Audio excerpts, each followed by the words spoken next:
Hallo und herzlich willkommen, mein Name ist Alexander. Ich bin momentan auf einer Radreise durch Italien und befinde mich gerade in Rapallo und fahre jetzt weiter Richtung Genua. Und wenn du wissen willst, was ich dabei alles sehe und erlebe, dann bleib dabei. Aufnahmedatum für dieses Video ist der 11.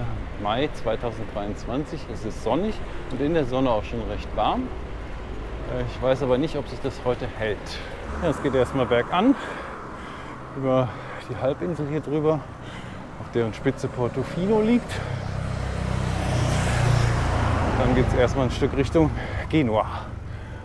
Leider gibt es hier keine Möglichkeiten anzuhalten, deswegen kann ich nur diesen Blick zurück auf Rapallo bieten. Im Hotel, in dem ich heute übernachtet habe, gab es kein Frühstück. Deswegen bin ich in der Bar gegangen, nebenan. Ich hoffe, das Cornetto und der Cappuccino bringen mich jetzt hier über diesen Berg. Ich bin jetzt ein bisschen höher. Rapallo liegt hinter dieser Hügelkette da. Es wäre vielleicht besser gewesen, außenrum über Portofino zu fahren. Das hier ist allerdings erst ein kleiner Vorgeschmack auf das, was heute sonst noch kommt. Es sind mindestens solche Berge hier angesagt. Das ist jetzt der Blick auf Santa Margherita. Das gehört nicht mehr zu Rapallo. Ich bin gerade am Ortsschild vorbeigefahren. Ich bin inzwischen auch schon wieder auf 150 Meter hochgefahren von Meereshöhe. Ja, und ich weiß nicht, ob es jetzt noch weiter hochgeht, aber es sieht ganz so aus. Vorne ist noch eine Kuppe. Ja, es sieht aus, als müsste ich da noch irgendwie rüber. Mal schauen. Da kann man die Straße jetzt noch am Hang entlang sehen, die ich jetzt noch hoch muss. Ja, hier sieht es ganz nett aus. Ja, leider liegen die Aussichten jetzt alle gegen die Sonne. Und Palmen sind im Weg.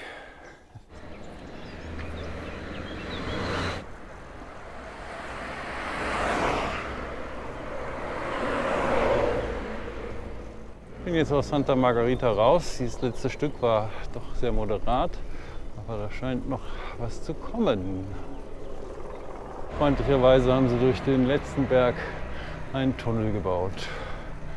Ein Aussichtspunkt, wollen wir noch mal sehen, was es zu sehen gibt. Hier unten, das müsste schon Camogli sein. Da hinten liegt Genua.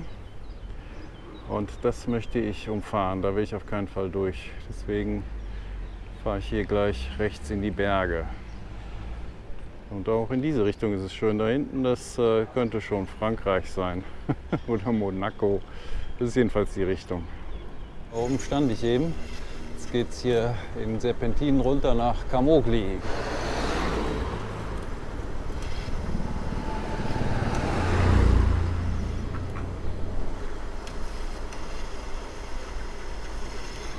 So wunderschönes Blau. Leider verlasse ich das Meer jetzt heute. Jetzt stehe ich wieder hier vor einer Einbahnstraße. Mal schauen, wie ich da wieder rauskomme. Jetzt muss ich schieben.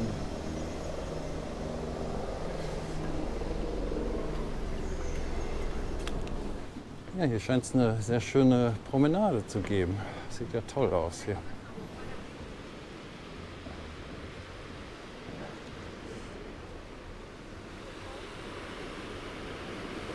Camogli ist eine der letzten Attraktionen, die ich hier in Italien besuchen werde. Auf jeden Fall hier an der ligurischen Küste. Ich fahre jetzt, wie gesagt, gleich über die Berge Richtung Po-Ebene. Ja, damit verlasse ich dann auch leider das Meer. Ich werde dieses Blau auf jeden Fall sehr vermissen.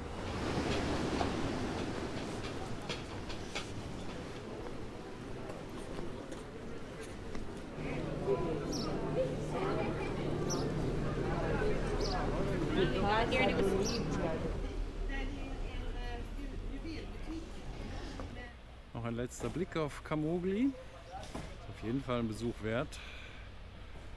Und dann geht's weiter.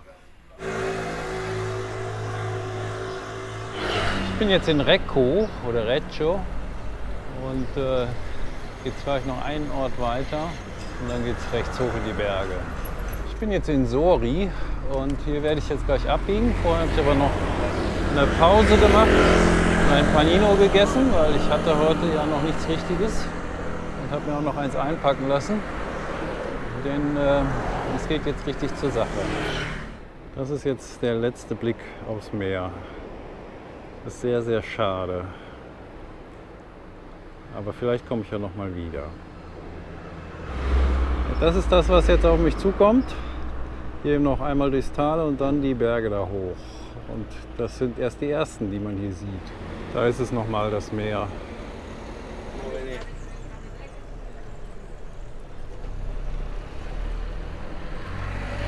Neulich nach Sapri ging es schon bergan.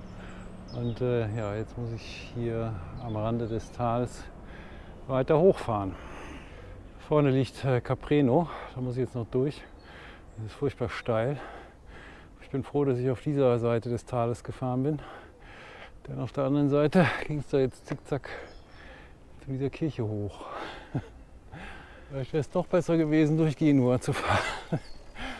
Besonders weil es sich jetzt am Himmel zuzieht. Ich habe gerade geguckt, rechts von mir gehen schon ein paar Schauer durch. Hier soll es noch trocken bleiben, aber wenn ich mir die Wolken so angucke,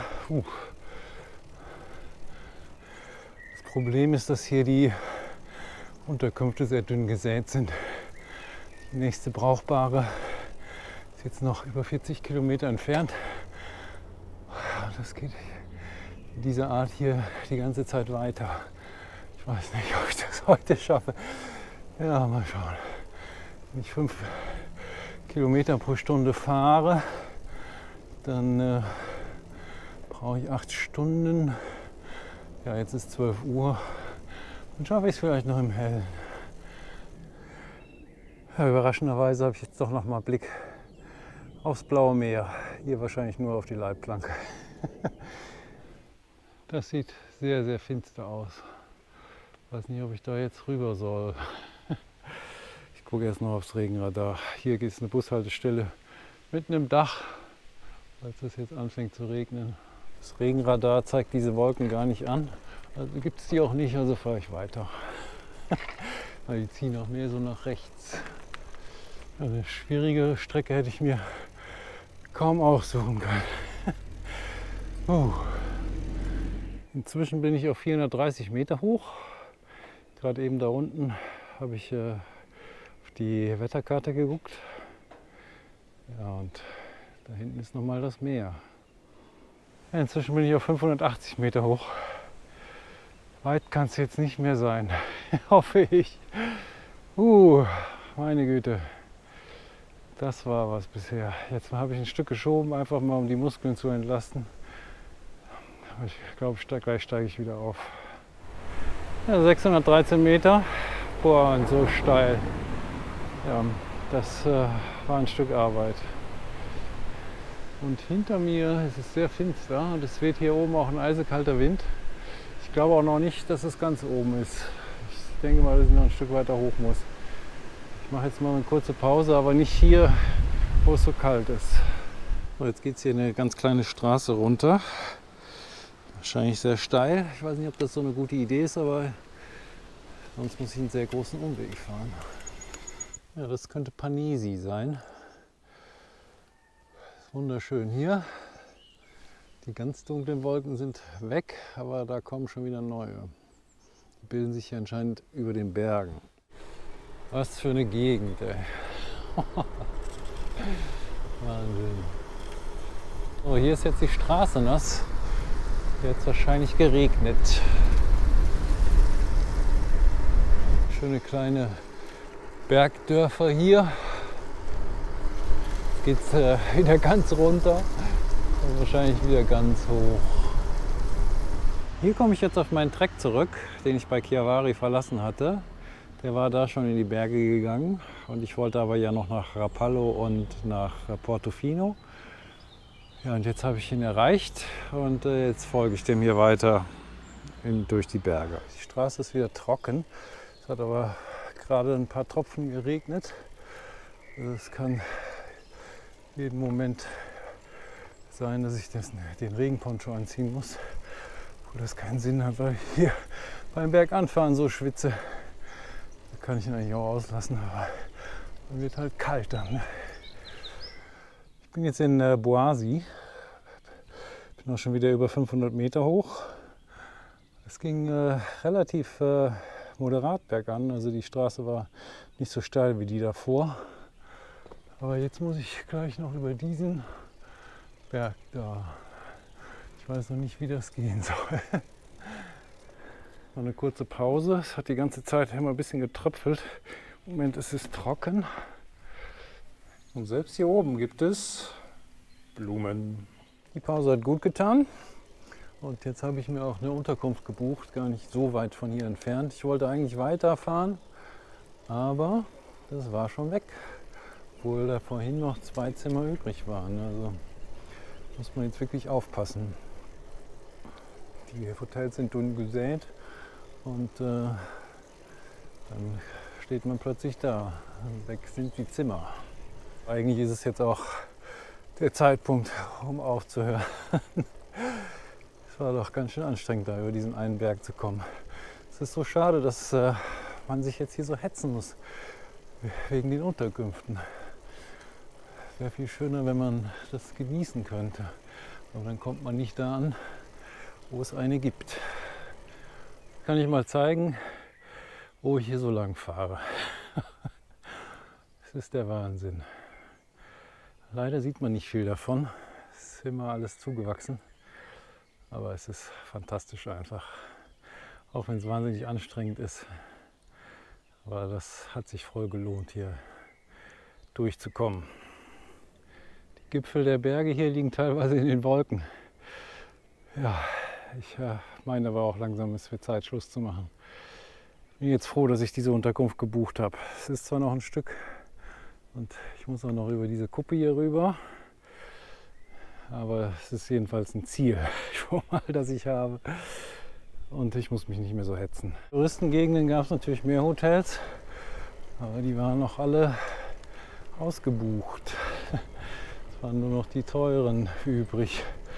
Und wenn man gesehen hat, was sich da für Menschenmassen durch die Cinque Terre-Orte zum Beispiel gequält haben oder wie viele Wanderer da auf den Wanderwegen unterwegs waren, wie voll die Züge und die Boote waren, hat sich gefragt, wo sind die alle untergekommen?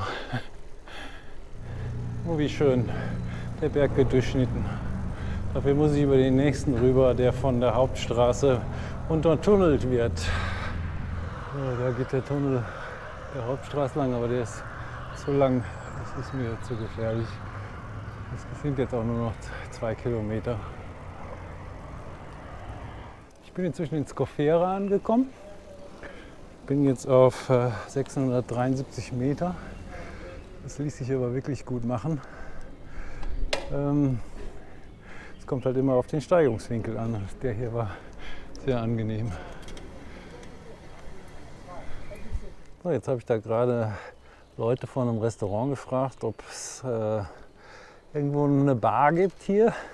Sie haben gesagt, nein, aber für Freunde machen wir, obwohl wir geschlossen haben, auch mal einen Kaffee. Und dann haben sie mir einen Mokka gemacht.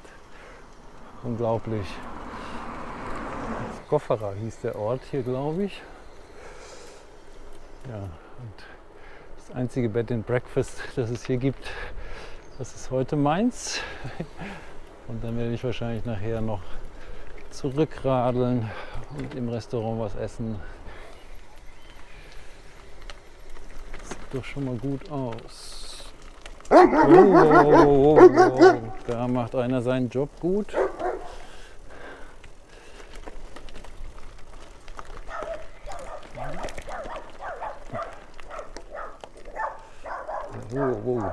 Die haben einen Dackel. Ja, da habe ich mal wieder ein sehr schönes Zimmer erwischt. Bin ich sehr froh, dass ich jetzt hier angekommen bin. Und das ist der Blick aus meinem Fenster. Geranien, Tulpen, wunderschöne Bougainvillen. Ja, mein Fahrrad muss heute hier in der Garage bleiben. Es ist ganz schön kalt. Ich hoffe, es friert nicht. Ich bin sehr froh, dass ich hier heute untergekommen bin. Morgen geht es dann weiter Richtung Alessandria. Und wenn du wissen willst, was ich da dann alles sehe und erlebe, wie viele Berge ich erklimmen muss und ob es regnet oder trocken bleibt, dann abonniere jetzt den Kanal und schalte auch das nächste Mal wieder ein, wenn es heißt, ich kam, ich sah, ich filmte. Tschüss!